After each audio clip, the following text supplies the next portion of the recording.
बिस्मिल्लाहिर्रहमानिर्रहीम। अस्सलाम वालेकुम। मैं हूं आपका मेज़बान ज़मीर अहमद। ज़मीर स्पीक में आपको खुशामदीद कहते हैं। आज मैं डिस्कस करूंगा सेंटेंस के बारे में। जैसे कि आप जानते हैं कि इंग्लिश में के ग्रामर की जो बेसिक यूनिट मानी जाती है उसे लेटर कहते हैं, और लेटर आपस में मिलते हैं तो वर्ड्स बनते हैं, और वर्ड्स का जो कॉम्बिनेशन है, वर्ड्स के कॉम्बिनेशन को हम दूसरे अल्फाज में सेंटेंस कहते हैं।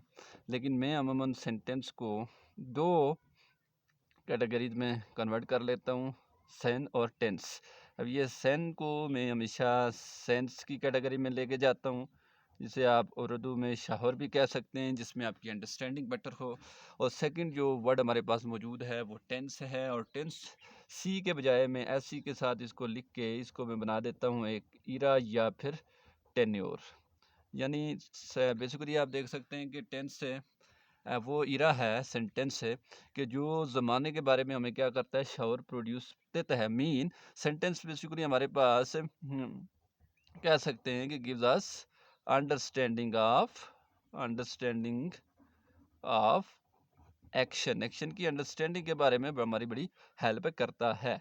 अब सेंटेंस जो होता है उसके पार्ट्स की बात करेंगे। सेंटेंस जो है वो दो पार्ट्स के अंदर हमारे पास सेंटेंस पाया जाता है। पहला पार्ट हमारे पास जो है वो वेरी इंपॉर्टेंट है to learn and to understand कि सेंटेंस, ये मैंने सेंटेंस लिखा है, इसके एक हिस्से को हम सब्जेक्ट कहते हैं और दूसरे हिस्से को हम प्रेडिकेट कहते हैं। दूसरे हिस्से को हम क्या कहते हैं, प्रेडिकेट। अब सब्जेक्ट हमें मोस्ट ऑफ द टाइम हम इसको डिफाइन करते हैं कि सब्जेक्ट जो है वह डूअर ऑफ द वर्क है। सब्जेक्ट क्या है, सब्जेक्ट को हम डिफाइन यूँ करते हैं कि डूअर ऑफ द वर्क। लेकिन बेसिकली सब्जेक्ट वो चीज़ है जिसे वर्ब कंट्रोल करता है। सब्जेक्ट की ऐसे डेफिनेशन क्या है कि that is controlled by verb, controlled by verb. जो वर्ब है जिसको जो है वो कंट्रोल करता है उसे हम क्या कहते हैं, सब्जेक्ट। दूसरी जानी प्रेडिकेट है, प्रिडिक्शन से निकला हुआ है। अब प्रेडिकेट को जब आप सेपरेटली डिफाइन करेंगे तो it is very easy to define कि दैट प्रिडिक्ट अबाउट सब्जेक्ट। जो बेसिकली क्या देता है जी, प्रिडिक्स करता है समथिंग अबाउट सब्जेक्ट के रिलेटेड। फॉर एग्जांपल मैं यहाँ पर एक सेंटेंस लिखता हूँ, ई ईट्स। अब ये जो हमारे पास सेंटेंस है इसमें ही हमारे पास सब्जेक्ट है और ईट्स हमारे पास क्या है, वर्ब। अब ये जो ईट्स है इसको हम वर्ब भी कहेंगे और इसको हम प्रेडिकेट भी कहेंगे। अब यही जो वर्ब है ईट्स जिसे हम लिख रहे हैं यहाँ पे, बेसिकली यही प्रेडिक्ट कर रहा है अबाउट द सब्जेक्ट। इसका मतलब इस ईट्स ने इस सब्जेक्ट को किया हुआ controlled. That is actually the basic definition in modern grammar for the subject. Predicate क्या है, predicate is the word that actually predict about the main subject. अब सब्जेक्ट क्या क्या चीज़ें हो सकती हैं पार्ट्स ऑफ स्पीच में से, उसके ऊपर भी मैं डिस्कशन कर लेता हूँ। Very important to learn about के सब्जेक्ट में हमारे पास है पार्ट्स ऑफ स्पीच में से कौन कौन सी चीज़ें ऐसी हैं जो बेसिकली सब्जेक्ट हो सकती हैं। तो parts of speech basically arts हैं और पार्शियल पार्ट्स ऑफ स्पीच कहा जाता है आर्टिकल को। बट यहाँ मैं 8 पार्ट्स ऑफ स्पीच में से आपको बताता चलूँ कि नाउन और प्रोनाउन यही दो हैं। अब नाउन क्या होता है इसके ऊपर मैं तफसीली बात करूंगा, और प्रो नाउन क्या होता है इसके बारे में भी तफसीली बात करूंगा। यही दो हमेशा एज अ सब्जेक्ट यूज़ हो सकते हैं, और यही दो ऑलवेज आपके यूज़ होंगे हैज़ ऑब्जेक्ट। इसके बाद इनके अलावा कोई चीज़ आपकी सब्जेक्ट या ऑब्जेक्ट यूज़ नहीं होती। Some time noun as an phrase की सूरत में आ सकता है, some time noun as an family की सूरत में आ सकता है, some time it is in infinitive form में आ सकता है, some time it is gerund form में आ सकता है। बट सेंटेंस के अंदर जो सब्जेक्ट होगा वो ऑलवेज इन्हीं दो में से होगा। फिर आपको बताता चलूँ कि पार्ट्स ऑफ स्पीच में से 3 ही ऐसे पार्ट्स ऑफ स्पीच है जिनकी सिंगुलर या प्लूरल बनती है। अब अजीब इत्तेफाक की बात यह है कि जो प्लूरल नाउन और प्रोनाउन है इनकी जमा एस लगाने से बनती है। फॉर एग्जांपल मैं आपको बताता चलूँ कि नाउन हमारे पास है, फॉर एग्जांपल ये कैट है, तो कैट के साथ हम एस जब एस लगाते हैं तो ये जमा में चला जाता है। इसी तरह प्रोनाउन में आप बात करें, जैसे मेरे पास जो है वो ये देयर है, देयर के साथ आप एस लगा देंगे तो ये जमा में चला जाएगा। ठीक है, तो इसका मतलब है कि ये दोनों एस लगाने से इनकी जमा बनती है। बट जो वर्ब है, वर्ब की जो है जमा एस हटाने से बनती है। फॉर एग्जांपल मेरे पास एक वर्ड है गोज। अब यहाँ पर मैंने एस या ई एस का इजाफा किया तो ये क्या बन गया, सिंगुलर। और जो ही मैं एस या ई एस को हटाऊंगा तो ये गोब हो जाएगा। जैसे मैं लिखता हूँ दे गो, तो यहाँ पर आप देखेंगे ये दे गो में गो हैज़ प्लूरल इस्तेमाल हुआ, बट यहाँ पर मैं अगर ये कहूँ कि ई गो, तो ई एस लगाने से यहाँ पर सिंगुलर हो गया। ऊपर से ई एस लगाने से जमा बन रही थी और नीचे एस ई एस लगाने से सिंगुलर बन रही है। That is the difference between the singular state and plural state of verb, noun and pronoun. अब सब्जेक्ट टर्म के अंदर जो मैंने बताया आपको प्रेडिकेट है। प्रेडिकेट के अंदर दो बहुत आम पोर्शन हैं, जिसमें एक हमारे पास वर्ब है और दूसरा हमारे पास ऑब्जेक्ट है। ऑब्जेक्ट क्या चीज़ है? ऑब्जेक्ट वो चीज़ है जिस बड़ी इंपॉर्टेंट टू लिसन। ऑब्जेक्ट को अमूमन ये कहा जाता है कि जिसके ऊपर वर्क क्या होता है, हैपेंड होता है या परफॉर्म्ड होता है, उसे ऑब्जेक्ट कहते हैं हम।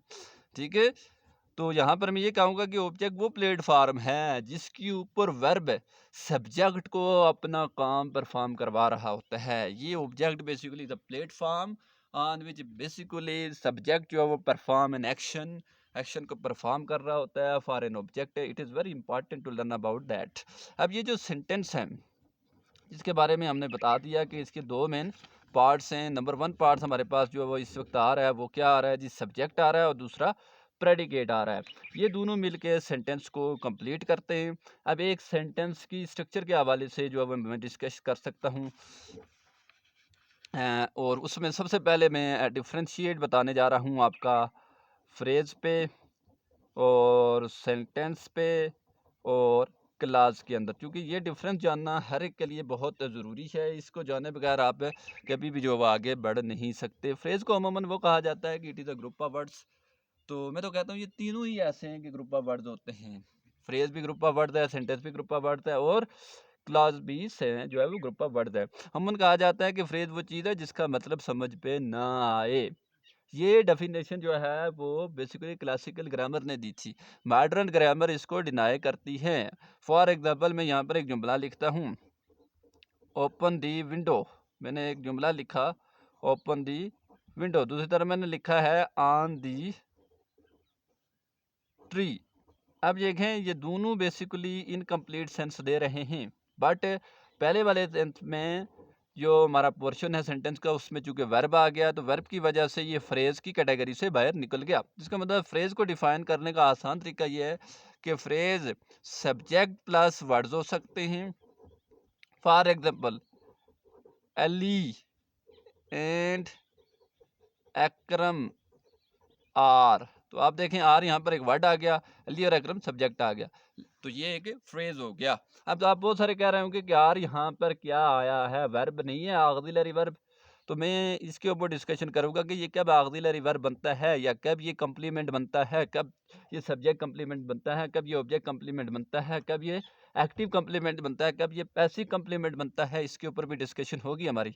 अब दूसरी तरफ मैं ये कह सकता हूँ ऑब्जेक्ट वर्ड, जैसे ये मैंने लिखा on the door, on the tree, on the door, तो यहाँ पर ये देखिए ये ऑब्जेक्ट प्लस वर्ड्स हैं, तो इन्होंने मिलकर क्या बना दिया, that is actually formed phrase. दूसरी तरफ सेंटेंस की बात करें तो सेंटेंस के अंदर वर्ब का होना हर हाल में ज़रूरी है कि without verb we can not define sentence. अब सेंटेंस को बनने के लिए सब्जेक्ट या ऑब्जेक्ट में से किसी एक की ज़रूरत होती है। दोनों आ जाएं फिर भी सेंटेंस, और दोनों में से एक आ जाए फिर भी सेंटेंस। अब इसकी जो स्ट्रक्चर बनती है सेंटेंस की, that is very important to learn. Number एक, सब्जेक्ट प्लस वर्ब बनेगी। सब्जेक्ट प्लस वर्ब में मैं ये कह सकता हूँ ई ड्रिंक्स, ई ड्रिंक्स। तो इसमें अगर आप गौर करें तो ये बड़ी इंपॉर्टेंट है। ई यहाँ पर हमारे पास क्या है, सब्जेक्ट है, और ड्रिंक्स हमारे पास क्या, वर्ब है। इसका मतलब है सब्जेक्ट प्लस वर्ब मिलके भी एक सेंटेंस जनरेट कर रहे हैं। दूसरी तरफ अगर मैं ये कहूँ, जैसे ऊपर मैंने लिखा हुआ है कि ओपन दी विंडो के बजाय मैं डोर कर लेता हूँ, तो अब यहाँ पर भी देखें आप, ये क्या है, वर्ब है, और दी डोर यहाँ पर हमारे पास क्या बन रहा है, बेसिकली ऑब्जेक्ट बन रहा है। तो अब देखें वर्ब प्लस ऑब्जेक्ट भी मिलके हमारे पास क्या बना रहे हैं, एक सेंटेंस बना रहे हैं। अब सेंटेंस की कौन सी टाइप है ये तो बाद में बात करेंगे, but here is very important to learn कि ये भी सेंटेंस है। फिर सेंटेंस, कंप्लीट सेंटेंस, जिसमें हम सब्जेक्ट वर्ब ऑब्जेक्ट भी लिख सकते हैं। फॉर एग्जांपल मैं कहता हूँ ई ड्रिंक्स वाटर, तो अब आप देखें यहाँ पर ये दोनों चीज़ें आ गई, ये भी आ गया हमारे पास, ड्रिंक्स भी आ गया और वाटर भी, subject verb object, subject verb object, तो ये भी हुआ सेंटेंस। उसका मतलब सेंटेंस किस तरह से बनेगा जी, subject verb object verb, subject plus verb plus object. अब हम बात करेंगे क्लास। क्लास को समझना बड़ा ज़रूरी है। क्लास हमेशा जो है बनने के लिए सब्जेक्ट प्लस वर्ब का होना हर हाल में ज़रूरी है। अब देखें शी ईट्स, यहाँ पर सब्जेक्ट भी है और वर्ब भी है, ये क्लास बन गई। अगर मैं ये कहूँ ओपन दी डोर, तो यहाँ देखें आपका वर्ब प्लस ऑब्जेक्ट है, तो ये क्लास नहीं है, ये क्लास नहीं है, ये सेंटेंस है, क्लास नहीं है। बट क्लास के लिए एक सब्जेक्ट और एक वर्ब का होना ज़रूरी है। अब एक से ज़्यादा सब्जेक्ट और वर्ब भी हो सकते हैं, इसमें कोई दो राय नहीं है, बट एक सब्जेक्ट और वर्ब होंगे तो वो क्या बनेगी, क्लास बनेगी। और याद रखें कि एक सेंटेंस में बहुत सारी क्लासेस हो सकती हैं, बट एक क्लास में एक ही सेंटेंस होगा। That is very important to learn. फिर मैं बात करूंगा कि सेंटेंस की टाइप्स कैसी हैं और सेंटेंस फॉर्मेशन कैसे होती है। सेंटेंस फॉर्मेशंस के लिए 3 चीज़ें ज़रूरी हैं। वो कौन कौन सी चीज़ें ज़रूरी हैं? नाउन और प्रोनाउन, वी नीड नाउन और pronoun. Number 2 we need verb. Number 3 we need objects या ऑब्जेक्ट। अब ऑब्जेक्ट भी बेसिकली किधर से बनेंगे? Noun pronoun plus verb. इसका मतलब है किसी भी सेंटेंस की फॉर्मेशन के लिए हमें 3 चीज़ें चाहिए पार्ट्स ऑफ स्पीच में से, नाउन प्रोनाउन वर्ब। बाकी भी मिल जाएंगी, ज़ाहिर बाकी भी हैं, लेकिन 3 अगर ये चीज़ें हमारे पास आ जाती है तो हम सेंटेंस बनाने में कामयाब हो जाएंगे। सेंटेंस अगर हम बनाने में कामयाब हो जाते हैं तो we are enough to learn and understand the English very very comprehensively. अब देखें फॉर एग्जांपल मैं एक और जुमला लिखता हूँ, Ali Yeats apples. Ali Yeats apples, यहाँ पर अली ईट्स एप्पल्स। अब देखें ये नाउन, ये वर्ब, इसका मतलब नाउन वर्ब नाउन। ठीक है, ये हमारे पास क्या हुआ जी, देखें नाउन वर्ब नाउन, तो इसका मतलब हमें नाउन और वर्ब से ये बन गया हमारा सेंटेंस। इसी तरह मैं एक और लिखता हूँ, मैं कहता हूँ लिहान ईट्स हिम, लिहान उसे खाता है। अब देखें लिहान यहाँ पर नाउन है, ईट्स वर्ब है, हिम वहाँ पर क्या आ गया, प्रोनाउन। नाउन प्रोनाउन वर्ब तीनों मिले and they form beautifully a sentence. इसका मतलब सेंटेंस की फॉर्मेशन के लिए 3 चीज़ें ज़रूरी हैं। उसके साथ आप कह रहे होंगे यहाँ पर प्रपोजिशन भी लगता है, कंजक्शन भी लगता है, इंटरजेक्शन भी लग जाता है, एडवर्ब भी लगता है, लगते हैं, बट हम पढ़ेंगे वो कब लगते हैं, किस स्टेट में लगते हैं, कहाँ पर लगते हैं। बट सिंपली अगर आपने सेंटेंस की स्ट्रक्चर बनानी है तो उसके लिए आपको ये 3 चीज़ें चाहिए होंगी। अब बहस यहाँ पर शुरू होती है कि नाउन नाउन नाउन इस सेंटेंस में क्या होता है, नाउन क्या क्या हो सकता है, नाउन किस किस फॉर्म में सब्जेक्ट हो सकता है जी। तो वेरी इंपॉर्टेंट चीज़ है कि नाउन के बारे में हम बातें हैं। नाउन, अब सबसे पहली चीज़ आपको बताता चलूँ कि नाउन बेसिकली क्या है, एक ना लैटिन वर्ड है, याद रखिएगा, ये कहीं पे से भी नहीं मिलेगा। लैटिन वर्ड है, लैटिन वर्ड कहाँ है जी, नामन। नामन का मतलब होता है नामनक्लेचर, केमिस्ट्री में भी आपने सुना होगा, इसी से नामनक्लेचर लिखा हुआ है, naming pattern for the hydrocarbon alkane alkene alkynes. यहीं से इसी के अंदर आप पैटर्नाइज कर सकते हैं नामन्स को, नेम और नेमिंग वर्ड। अब नेमिंग वर्ड में क्या क्या चीज़ें हो सकती है, that is very important to learn. Noun के ऊपर जो कि ये सेंटेंस को बनाते हैं, तो उसके बारे में आपका नाउन का जानना इंतहाई ज़रूरी है। नंबर 1 नाउन किसी नेम। अब नेम वो किसका होगा, पर्सन का हो सकता है, नेम ऑफ पर्सन हो सकता है, नेम ऑफ प्लेस हो सकता है और नेम ऑफ थिंग हो सकता है। याद रखिएगा नेम ऑफ पर्सन जब भी आएगा that will always be a capital, वो हमेशा प्रॉपर नाउन पे चला जाएगा। नेम ऑफ पर्सन, जिस तर्ज का भी शख्स का नाम होगा वो प्रॉपर नाउन होगा, जिस तर्ज की जगह का नाम भी होगा वो प्रॉपर होगा। थिंग जो है वो प्रॉपर भी हो सकती है और कॉमन भी, दोनों में जा सकती है। अब इसके बाद क्या क्या हो सकता है नाउन के अंदर, ये आप बाखूबी जो है वो इन चीज़ों को पढ़ते चले आ रहे हैं और आपको इसके ऊपर जो है वो पार्ट्स ऑफ स्पीच में नाउन बड़ी इंपॉर्टेंट प्लेस। उसके बाद आइडिया हो सकता है, ठीक है। अगली चीज़ जो है हमारे पास आइडिया है, आइडिया बहुत इंपॉर्टेंट होता है, ये भी नाउन इसमें भी आता है, आइडिया के अंदर भी।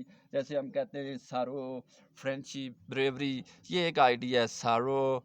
इसी तरह bravery, friendship, these are known as ideas. तो आइडियाज़ भी किसकी कैटेगरी में चले जाएंगे, नाउन की कैटेगरी में चले जाएंगे। जैसे फ्रेंडशिप इज़ की, मैं लिखता हूँ फ्रेंडशिप इज वेरी की, बहुत इम्पॉर्टेंट है, बड़ी इम्पॉर्टेंट है। तो फ्रेंडशिप यहाँ पर क्या आ गया, हैज सब्जेक्ट आ गया। तो याद रखना है ये फ्रेंडशिप है, एक आइडिया का नाम है नाउन के अंदर, तो ये एज अ सब्जेक्ट यूज हो रहा है।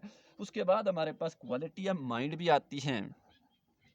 क्वालिटी ऑफ माइंड ये भी नाउन में चला जाता है। क्वालिटी ऑफ माइंड से आप क्या समझेंगे कि क्वालिटी ऑफ माइंड हमारे पास क्या हो सकती है? जैसे हम कह सकते हैं लाइकनेस, इसी तरह डिसलाइकनेस। अब एनएस जब भी आता है किसी वर्ड के एंड पे तो वो नाउन होता है, ये भी याद रखिएगा। अब मैं देखता हूँ कि ये कैसे हैज हमारे पास यूज हो सकता है एज सब्जेक्ट। देखें मैं ये लिख सकता हूँ कि डिसलाइकनेस is considered to be white, कि डिसलाइकनेस को वाइट समझा जाता है। तो यहाँ पर डिसलाइकनेस हैज सब्जेक्ट आई है, मतलब मेरा यहाँ नाउन को हम डिटेल से पढ़ेंगे, बहुत कुछ है इसमें, लेकिन यहाँ जो मैं नाउन के बारे में आपको समझाना चाहता हूँ दैट इज वेरी इंपॉर्टेंट कि नाउन हैज सब्जेक्ट किस किस स्टेट पे आता है। फिर उसके बाद नाउन होता है एक्शन। नाउन का एक्शन दो तरह से है, एक है इन्फिनिटिव फॉर्म और नाउन का दूसरा एक्शन है जीरंट फॉर्म पे। तो आप देखें इन्फिनिटिव फॉर्म में मैं लिख सकता हूँ टू टेक हिम, उसको ले जाओ। यहाँ पर टू टेक इन्फिनेटिव है। इन्फिनेटिव कैसे बनता है? टू एक प्रेपोजिशन है, वो जब भी टू लगेगा उसके बाद एटोल उसूल है फर्स्ट फॉर्म ऑफ वर्ब लगती है। तो two plus first form of verb जो है वो बेसिकली क्या बनाता है जी? इन्फिनेटिव बनाता है। और इन्फिनेटिव भी नाउन है और ये भी एज अ सब्जेक्ट यूज हो सकता है। फिर मैं बात करूंगा जीरन, किसी भी नाउन के आगे इंग लग जाए, ठीक है। जैसे मैं कहता हूँ स्विमिंग इज माई आइडिया, तो यहाँ पर स्विमिंग एज अ नाउन आ गया। जब भी इंग वाला वर्ड, याद रखिएगा इसकी आसान सूरत हाल बता रहा हूँ, जब भी इंग वाले वर्ड को आप सेंटेंस के स्टार्ट में लिखेंगे तो वो प्रेजेंट पार्टिसिपल या इंग फॉर्म नहीं होगी, वो हैज अ सब्जेक्ट यूज होगा।